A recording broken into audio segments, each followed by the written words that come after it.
Well, happy Monday to you. Welcome to It's All Good. I'm Morgan Babineau. Boy, do we have a show for you today. A whole lot to cover, and I want to start with a Mardi Gras recap. On Lundi Gras, a spectacular night over at the Lake Charles Event Center as all of the royal courts of all of the crews got to parade in front of a packed house. What's not to love about that? And sure, the glitz and glamour are fun, but there's no fun like the kind had at a Cajun Mardi Gras. We visited a couple of them, but we're going to start in Iota with KPLC's Brendan Brown.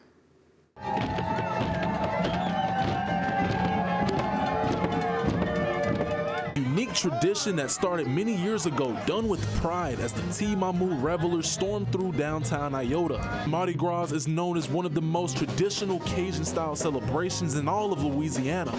Graduated over here and grew up over here, and just the people so friendly.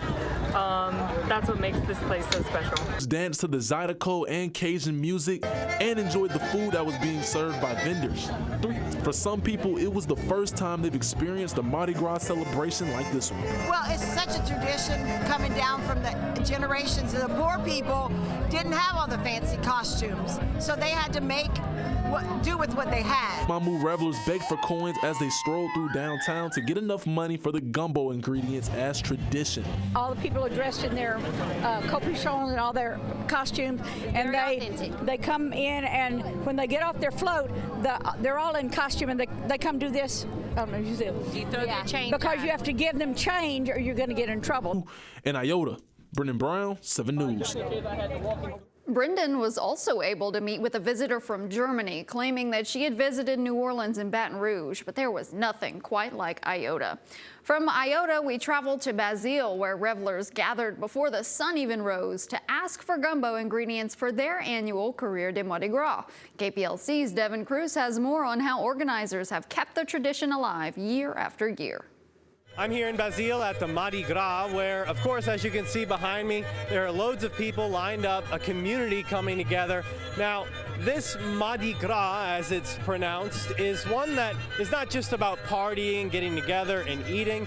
It's about community and tradition, and it's something that people here say they want to pass on to generations going forward. My parents ran Mardi Gras, I ran Mardi Gras, my son ran Mardi Gras, and my little granddaughter who's 5 is running Mardi Gras. 4 generations, we love it. Just sings to my soul. Debbie's son and granddaughter, Nick Andrus and Emery Jane, are now responsible for keeping the tradition going for their kids and their kids' kids. Just tradition and heritage. Also have my daughter here trying to teach her the culture of what Mardi Gras is about and what Fat Tuesday is about. We're all Catholic. And they visit the revelers now too old to get out and run Mardi Gras, but young in spirit. And that's why you saw us go to the nursing home. We go back over there to honor the people that actually taught us how to do this. One pre-Lenten Mardi Gras at a time. Every year I say it's my last year, and guess what? They start playing that Mardi Gras song and that Cajun music, and I'm like, oh man, I'm back out there again. In Basile, Devin Cruz, 7 News. The good times also got to rolling in Oberlin, where Creole tradition runs deep. KPLC's Caleb Carter made the trip to learn more about their celebration. Founded in 1997, the Metro Swallow Mardi Gras is a celebration of Creole culture. The festival is believed to have originated with Andrew Caesar to give the people of Swallow a chance to let loose before Lent. Because Lent, on Wednesday on until Easter Sunday, you was no music. All you did was pray. So Tuesday was a day for them to clown and drink and enjoy before they take that leave of no music. But this year it was a bit different. The first without Andrew, but his family made sure to continue his legacy. This Mardi Gras is so special because we actually just lost some of the top of our family, and this year's it's more special because more people are coming out. The tradition has been in the family for years, and they aren't letting it go soon. So many years, yes. I think it's wonderful, so we need to keep the land in our name, keep the tradition alive, let people know about our amazing greatness of being happy and celebrating Mardi Gras in the country. I mean, it's awesome. Attendees from Mississippi, Maryland, and Michigan all came to keep a festive tradition alive. In Oberlin, Caleb Carter, 7 News. And that celebration continued into the night with live Zydeco performances. Well, let's keep the good times rolling. This time in Iowa, from chicken runs to parades to community. KPLC's Kaylee Frith was there to tell us more. The Iowa Mardi Gras parade kicked off at 11, but crews were there by 5 this morning, making sure everything was set for Fat Tuesday celebrations. The Iowa Chicken Run was started by the Victorian family, and generations later, they still make sure to keep the traditions alive. Rodney Victorian, the organizer of the event, says that you can't have Mardi Gras without tradition. It's a dying tradition. Louisiana, we French native culture and stuff, and a lot of our cultures is dying out. These younger generation is not taking heed to keep the traditions going and stuff as they should. Rosemarie Victorian says that the Iowa Chicken Run is something that families have done for years and hopes families after her will keep it going. What we do is throw the chicken up so the kids can chase the chicken. And once they catch that chicken, we're going to get our food to make that gumbo.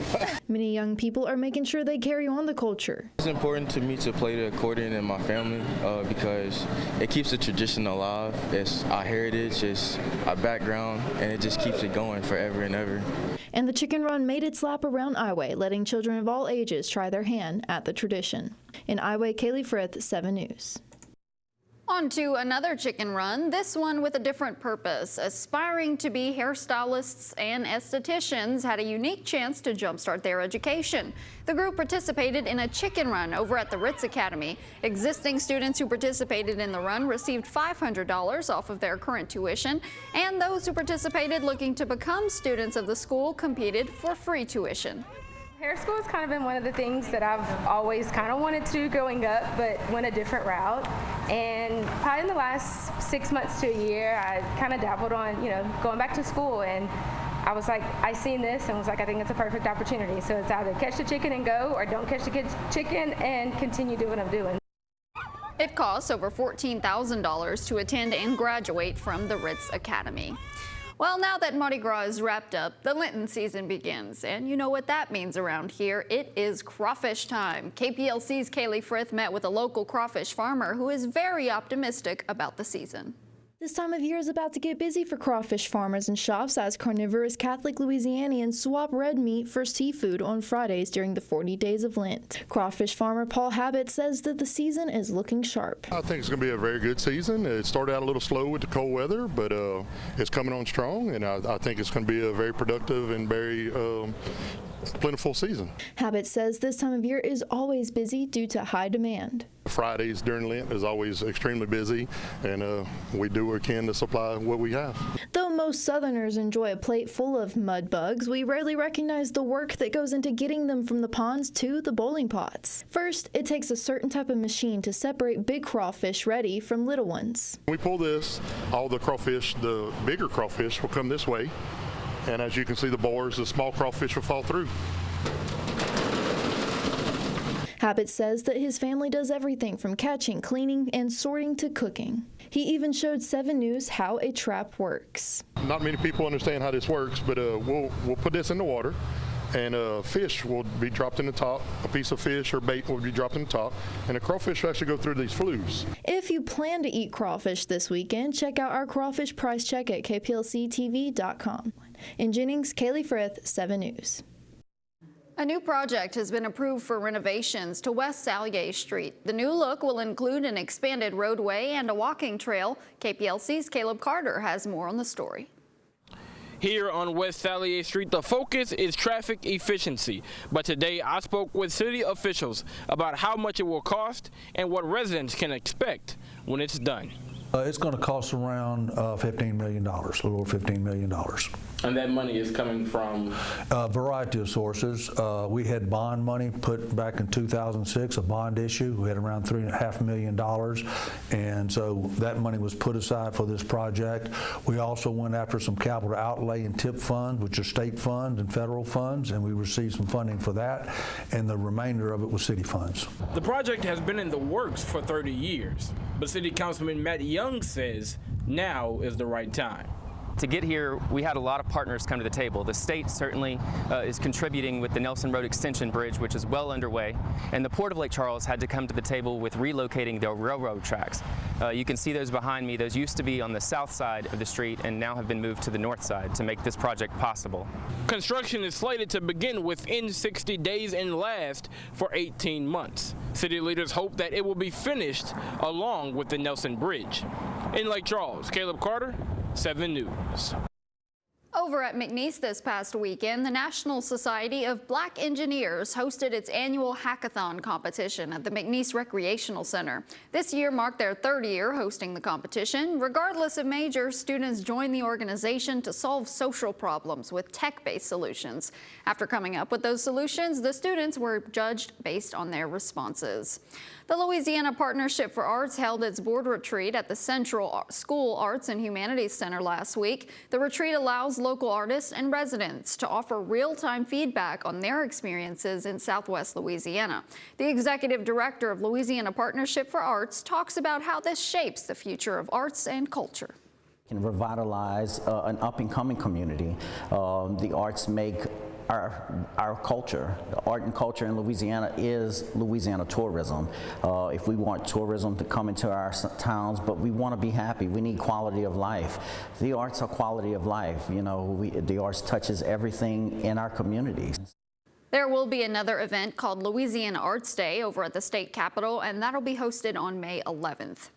New funding is coming to Calcasieu Parish to fight the opioid crisis. The money comes from a recent national settlement with several pharmaceuticals. Locally, the money will be used to support prevention programs across the state and parish. Last year, the Calcasieu Sheriff's Office responded to 379 overdose calls, 35 of those leading to death. This funding will be doled out by the Calcasieu Parish Police Jury through its opioid abatement grant program. The problem has not died down at all. It's still the #1 killer now. 5 years going strong. This past year, it's went down a little bit, which we are extremely ecstatic about. But it is still a problem. It is still there, and we have to work together to end this crisis. This is only the first round of funding. Those funds will continue for 18 years. This month, smiles are taking the spotlight because it's National Children's Dental Health Month. KPLC's Kaylee Frith, who at this point is responsible for half of our show this week, visited with a local pediatric dentist to get some tips on oral hygiene. All aboard the Cavity Free Express. See how one local dentist is keeping smiles on track. The Dental Depot is a pediatric dentist office with a unique railroad theme, and pediatric dentist Dr. Scott Worley says it serves a significant purpose. Going to the dentist can be intimidating for anyone, especially children. So we tried to create a theme here that's open and inviting and fun.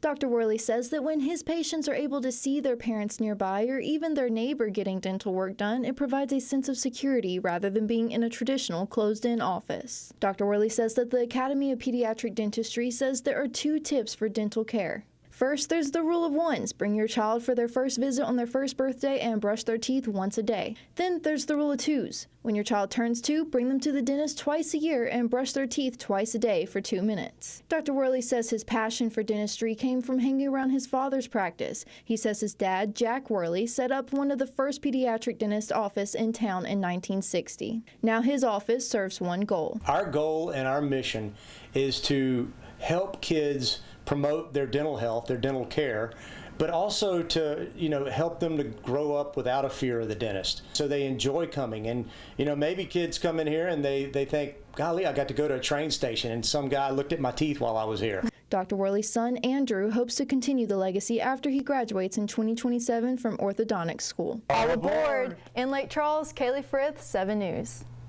Acadian Ambulance Service has donated an AED to the Carlisle Fire Department. The donation is to help increase the survival chances of those suffering from cardiac arrest in our area.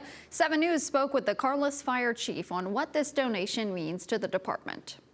Again, this equipment helps us because now we have an extra piece of equipment on a different truck. So now when we run our sprint trucks, we don't have to transfer equipment over. But it also helps us because we're a small department. So when we could get donations, it helps us get this equipment without hurting our budget. All right, we're going to switch gears now. For this week's Black History Report, 7 News aims to shine a spotlight on those unseen, the ones working behind the scenes, not in the business for the glory, but for the honor of serving their communities. Take a look. Sounds of hustle and bustle fill the air of Southwest Louisiana each and every day. Folks hard at work, chasing their dreams. And every day, those dreams are coming true. Lake Charles natives Julius and Tashelle Mitchell are a prime example. We put our first names together, Julius and Tashelle, and we made Jewels. We get the community to come out from all walks of life. They support us, and they love our food. Every journey comes with its challenges, and Jewels faced some pretty tough ones from the start, opening up shop in 2020. The hurricane, it was worse than the COVID for us. The hurricane set us back. We had a lot of damages, but we endured it. We were good. It took us a few months, and we came back strong. We're faced with doubt. We're faced with stereotypes, but, you know, we show up to work every day and just be resilient and, you know, prideful, and we're getting it full circle. And that they are. That drive is shared with plenty of other entrepreneurs. I love hair, live, breathe hair, everything beauty, so it was kind of inevitable. The face behind another accomplished dream, Charlita Delavos, owner of 11 Salon and Spa. We've been in business for 3 years now, and it's been a slow grow, but I feel like the community has been behind us the whole way. Delavos says there's nothing like the feeling of turning that chair around and seeing the smiles her creativity brings. But being a role model is even more rewarding. Being a Black woman entrepreneur, restoring this space was deeply meaningful to me because representation in the beauty industry matters, and not just from behind the chair. Seeing a woman of color create and sustain a business for 3 years, especially in a small city, reminds others that they can too as well. If it's at your home and it involves a wire or some type of electricity, we do it. Dorian Hayes is the owner of Hayes Electrical. His dream came later in life, but the sense of accomplishment is no less tremendous.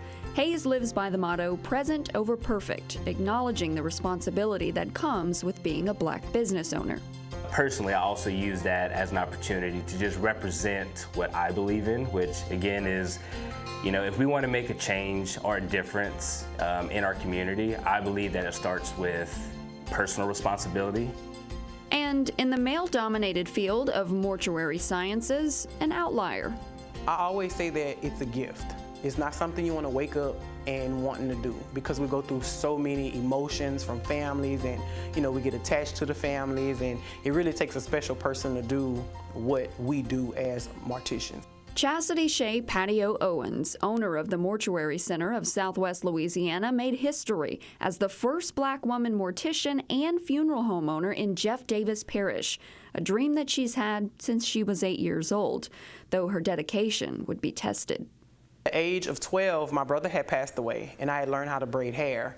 So I went in a local funeral home that was here in Jennings, and I went braid his hair. From there, her legacy was cemented, focused on making her dream a reality, even through life's obstacles. I was told at an early age that being a mortician would have been hard, like find something else. And I was like, no, if that's something that you are called to do, no matter if it's a mortician or in a lawyer or a doctor or anything like that, if your heart calls you to do so, go ahead and do it. As long as you have God by your side and you hold his hand, he will lead you. Each of these businessmen and women hope to inspire younger generations as they stitch their mark in the tapestry of Black history. 7 News has compiled a list of dozens of Black-owned businesses around Southwest Louisiana, and that is up for you on our website. There you can also read more about the businesses we showcased, and if you know of a business that's not listed, there is a submission form to fill out as well. And I have another treat for y'all today. We had 2 Black History Month specials air this week. KPLC's Brendan Brown has the story of how one man etched his name in history by serving the community and working to push the city of Lake Charles forward. Oh my gosh, he was one of a kind.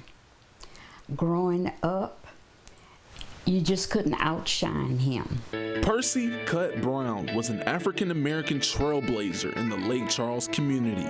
A lifelong native of Southwest Louisiana, Brown was born into a family of 5 in 1942.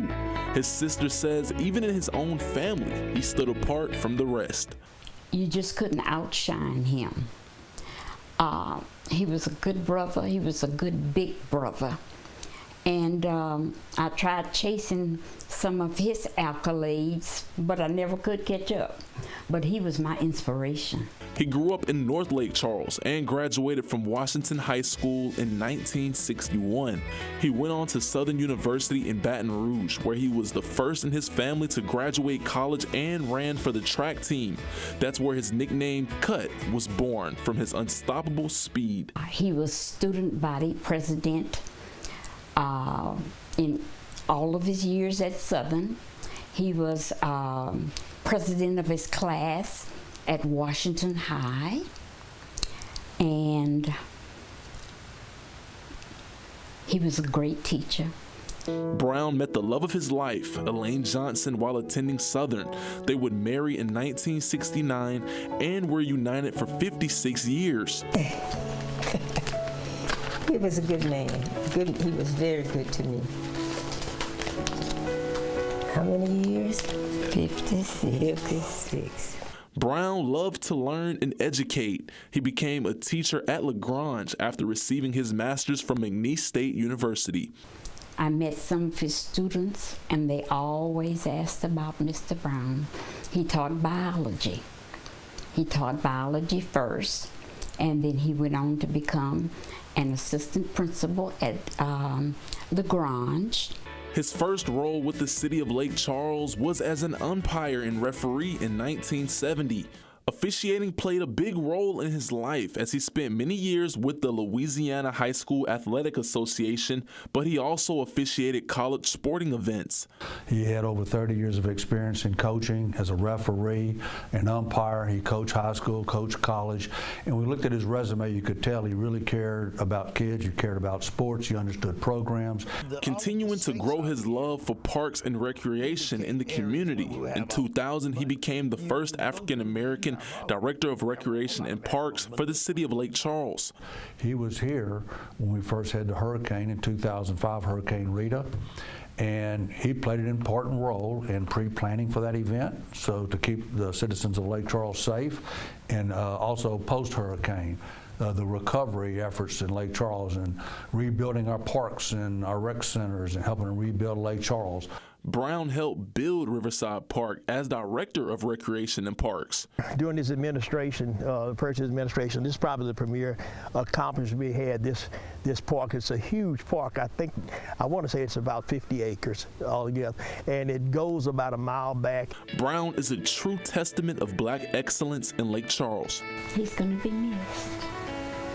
And he paid his dues to the community and to society, and a good husband, father, and brother. Brennan Brown, 7 News.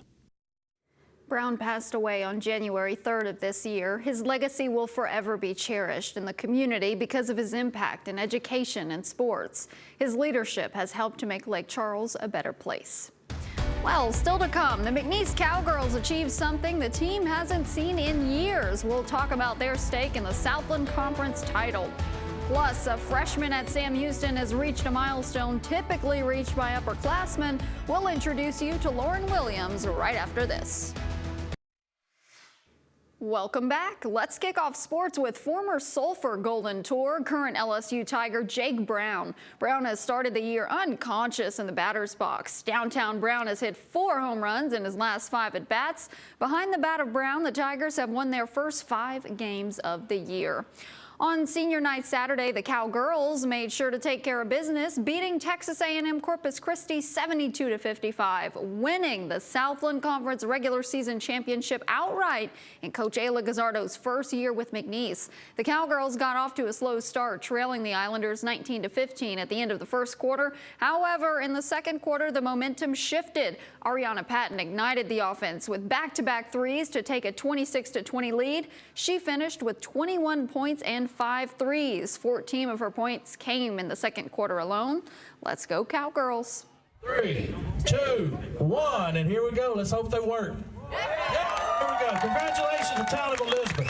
Thank you to Representative Kara, Oxy Chemical. Thank you to Miss Mia and her team here at Elizabeth and our board members. A light dedication for both Elizabeth High baseball and softball fields was held over the weekend. Practice will be able to now run later thanks to these new lights. The school also honored the past state championship teams, and a special tribute to Coach Robert Brown and Coach Charles Hurst. Sponsors for the lighting project included Representative DeWitt Carrier and Oxy Corporations. We're going to wrap things up with a remarkable story. The 1,000 points milestone gets celebrated countless times every basketball season. It's a major accomplishment for senior players and showcases elite play throughout 4 years of competition. This week, 7 Sports' Caitlin Wojcik is highlighting one of these milestones, except Sam Houston Lady Bronco Lauren Williams has reached 1,000 career points as a freshman.